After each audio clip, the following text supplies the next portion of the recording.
Chaque soir, quand je pose ma tête sur l'oreiller, je me demande si j'ai vécu cette journée comme un véritable stoïcien. Après avoir expérimenté pendant des années différentes approches de développement personnel, j'ai découvert que les enseignements millénaires du stoïcisme contenaient des clés extraordinaires pour transformer nos nuits en véritables catalyseurs de croissance. Ce que je vais partager avec vous aujourd'hui n'est pas une simple théorie, mais le fruit de mes propres expérimentations nocturnes qui ont littéralement révolutionné ma manière d'aborder chaque nouvelle journée. Ces 7 rituels, que j'ai adoptés et perfectionnés au fil des mois, m'ont permis de développer une résilience que je n'aurais jamais imaginée possible. Vous découvrirez pourquoi la façon dont nous terminons notre journée détermine entièrement la qualité de notre réveil et comment ces pratiques ancestrales peuvent devenir vos alliés les plus puissantes dans notre monde moderne. Le premier rituel que j'ai intégré dans ma routine nocturne consiste à pratiquer la visualisation négative, un exercice que j'ai d'abord trouvé perturbant, mais qui s'est révélé libérateur. Chaque soir, je m'imagine perdant tout ce que je chéris le plus, ma santé, mes proches, mes biens matériels. Cette pratique, loin d'être morbide, m'a enseigné à apprécier pleinement ce que je possède aujourd'hui. Quand je visualise ma vie sans mon travail, sans ma famille, sans mes capacités physiques, je ressens une gratitude profonde pour tous ces éléments que je considérais comme acquis. Cette technique stoïcienne m'a permis de développer un détachement sain envers les biens matériels, tout en renforçant ma capacité à savourer chaque instant. Je vous encourage à commencer par de petites pertes imaginaires. Votre téléphone, votre voiture, votre emploi actuel. Observez comment cette visualisation transforme votre perspective sur ces éléments de votre quotidien. Plus vous pratiquerez cet exercice, plus vous développerez cette sérénité caractéristique des grands stoïciens face aux aléas de l'existence. Le deuxième rituel nocturne qui a transformé ma vie consiste à méditer sur ma propre mortalité. Je sais que cela peut sembler effrayant au premier abord, mais cette pratique du memento mori est devenue ma source d'énergie la plus puissante. Chaque soir, je me pose cette question fondamentale. Si je devais mourir demain, serais-je fier de la façon dont j'ai vécu aujourd'hui ? Cette réflexion m'a poussé à éliminer toutes les activités futiles qui gaspillaient mon temps et mon énergie. J'ai appris à dire non aux sollicitations qui ne correspondaient pas à mes valeurs profondes. Cette conscience de la finitude m'a paradoxalement donné une vitalité extraordinaire. Quand vous réalisez que vos jours sont comptés, chaque moment devient précieux, chaque interaction prend une dimension sacrée. Je vous invite à poser votre main sur votre cœur et à sentir ses battements. Chacun d'eux vous rapproche de votre dernier souffle. Cette prise de conscience n'est pas déprimante, elle est libératrice, car elle vous donne la permission de vivre pleinement. Au début, j'avais du mal à accepter cette réalité de ma propre finitude, mais j'ai découvert que cette méditation sur la mort était en fait une célébration de la vie.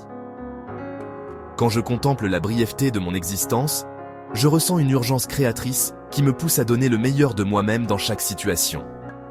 Cette pratique a complètement transformé ma relation aux petites contrariétés du quotidien. Comment puis-je gaspiller de l'énergie sur des querelles insignifiantes quand je réalise que ma vie pourrait s'arrêter à tout moment ? J'ai développé une capacité à hiérarchiser mes priorités avec une clarté que je n'avais jamais atteinte auparavant. Les disputes avec mes proches ont laissé place à des conversations plus profondes et plus authentiques. Cette méditation sur la mort m'a également appris à pardonner plus facilement, car je réalise que la rancune est un luxe que je ne peux pas me permettre avec le temps limité qui m'est accordé. Maintenant, quand je me couche le soir, je ressens une paix profonde, car je sais que j'ai vécu cette journée avec intention et présence. Cette pratique m'a donné le courage de prendre des risques calculés que j'aurais évités par le passé, par peur de l'échec. Quand vous intégrez vraiment que votre temps est limité, vous cessez de remettre vos rêves à plus tard et vous commencez à construire la vie que vous voulez vraiment vivre. Si vous ressentez déjà l'impact de ces premières pratiques, imaginez ce que les 5 suivantes peuvent apporter à votre existence. D'ailleurs, si cette approche vous inspire, n'hésitez pas à vous abonner à cette chaîne et à activer la cloche de notification, car ensemble, nous construisons une communauté de personnes déterminées à vivre selon les principes stoïciens les plus authentiques. Votre soutien donne une force incroyable à ce projet et me motive à creuser toujours plus profondément dans ces enseignements millénaires. Le troisième rituel que j'ai adopté consiste à pratiquer un exercice de détachement émotionnel face aux événements de la journée. Je prends quelques minutes pour repenser au moment où j'ai ressenti de la colère, de la frustration ou de la tristesse. Au lieu de rejeter ces émotions, je les observe avec curiosité, comme si j'étais un scientifique étudiant un phénomène naturel. Cette pratique m'a appris que mes émotions ne sont pas des faits, mais des interprétations que mon esprit donne aux événements. Quand mon collègue me critique, ce n'est pas la critique elle-même qui me fait souffrir, mais l'interprétation que j'en fais. J'ai développé la capacité à séparer les faits de mes réactions émotionnelles, ce qui m'a donné une liberté psychologique extraordinaire. Désormais, quand quelqu'un me contrarie, je me demande qu'est-ce qui appartient à sa responsabilité et qu'est-ce qui appartient à la mienne. Cette distinction claire m'a permis de cesser de me torturer avec des situations sur lesquelles je n'ai aucun contrôle. Je vous encourage à tenir un journal émotionnel où vous noterez chaque soir vos réactions face aux événements du jour. Vous découvrirez des patterns récurrents qui vous permettront de mieux comprendre vos mécanismes de défense et vos zones de vulnérabilité. Cette pratique du détachement émotionnel m'a également permis de développer une empathie plus profonde envers les autres. Quand je comprends que leurs réactions sont souvent le reflet de leurs propres blessures, plutôt qu'un jugement sur ma personne, je peux répondre avec compassion au lieu de réagir avec défensivité. J'ai appris à créer un espace mental entre le stimulus et ma réponse. Cet espace sacré où réside ma liberté de choix. Cette pause émotionnelle m'a sauvé de nombreux conflits inutiles et m'a permis de préserver des relations importantes. Maintenant, quand je sens la colère monter en moi, je la salue comme une vieille connaissance, puis je lui demande gentiment ce qu'elle essaie de me dire. Cette approche a transformé mes émotions négatives en source d'informations précieuses sur mes besoins non satisfaits et mes limites personnelles. Au lieu de subir mes émotions, je les utilise comme des boussoles pour naviguer plus intelligemment dans mes interactions sociales. Cette maîtrise émotionnelle m'a donné une confiance en moi que je n'avais jamais ressentie auparavant, car je sais désormais que je peux faire face à n'importe quelle situation sans perdre mon équilibre intérieur. Le 4e rituel nocturne consiste à pratiquer un exercice de gratitude profonde, mais pas n'importe lequel. Plutôt que de lister mécaniquement 3 choses positives de ma journée, je me concentre sur un seul élément que je décortique complètement. Par exemple, si je choisis de me concentrer sur le repas que j'ai partagé avec ma famille, je vais explorer cette expérience sous tous ses aspects. Je reviens sur le goût des aliments, sur les expressions de mes proches, sur les conversations que nous avons eues. Je pense aux agriculteurs qui ont cultivé ces légumes, aux mains qui ont préparé ce repas, à la chance extraordinaire que j'ai de partager ce moment. Cette gratitude approfondie m'a permis de développer une richesse intérieure que je n'aurais jamais soupçonnée. Quand vous explorez un seul moment avec cette intensité, vous découvrez que votre vie est déjà infiniment plus riche que vous ne le pensiez. Cette pratique a transformé ma perception du bonheur. Je ne le cherche plus dans l'accumulation d'expériences nouvelles, mais dans l'approfondissement de celles que je vis déjà. J'ai appris que le contentement ne vient pas de ce que nous possédons, mais de notre capacité à savourer pleinement ce qui est déjà présent. Le 5e rituel que j'ai intégré consiste à effectuer un bilan moral de ma journée, non pas pour me juger, mais pour apprendre. Je me pose des questions précises. Ai-je agi selon mes valeurs les plus profondes aujourd'hui ? Dans quelle situation ai-je manqué de courage, de justice, de tempérance ou de sagesse ? Cette introspection m'a permis de développer une honnêteté intellectuelle que je n'avais jamais atteinte auparavant. J'ai cessé de me mentir sur mes motivations réelles et mes comportements. Quand je réalise que j'ai agi par orgueil plutôt que par générosité, je ne me flagelle pas mais j'ajuste ma trajectoire pour le lendemain. Cette pratique de l'auto-évaluation bienveillante m'a permis de progresser plus rapidement que des années de développement personnel traditionnel. J'ai appris que l'excellence n'est pas un état permanent, mais un exercice quotidien de réalignement sur nos principes fondamentaux. Vous pouvez commencer par identifier vos 4 valeurs principales et vous demander chaque soir si vos actions ont été cohérentes avec ces principes. Cette cohérence entre vos valeurs et vos actes est la clé d'une estime de soi authentique et durable. Ce bilan moral nocturne m'a également aidé à développer une compassion envers moi-même que je n'avais jamais cultivée. Au lieu de me critiquer durement pour mes erreurs, j'ai appris à les voir comme des opportunités d'apprentissage et de croissance. Cette approche bienveillante m'a libéré de la spirale de la culpabilité qui m'empêchait de progresser. J'ai découvert que l'autocompassion était en fait plus efficace que l'autocritique pour générer des changements durables.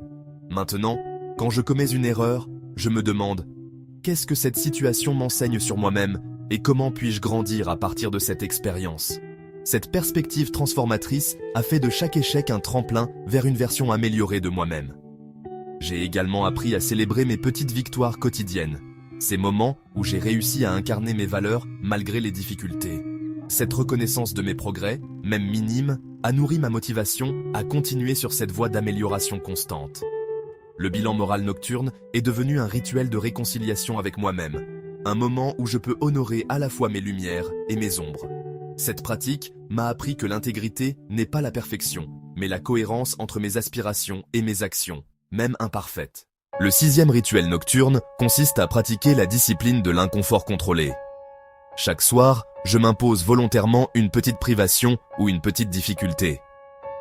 Cela peut être prendre une douche froide, dormir sans oreiller, jeûner jusqu'au lendemain midi ou méditer dans une position inconfortable. Cette pratique m'a appris que la plupart de nos souffrances ne viennent pas des événements eux-mêmes, mais de notre résistance au changement et à l'inconfort. En m'entraînant régulièrement à accepter de petits inconforts, j'ai développé une tolérance extraordinaire face aux difficultés imprévues.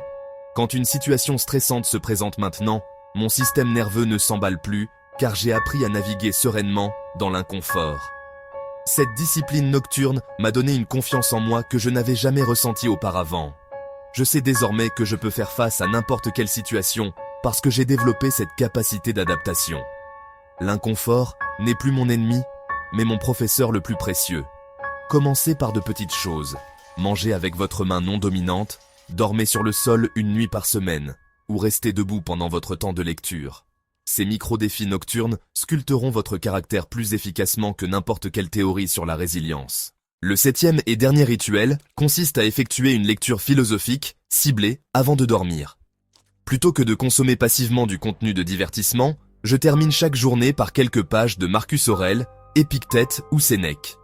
Cette pratique a nourri mon esprit avec des pensées nobles et élevées, qui influencent directement la qualité de mon sommeil et de mes rêves.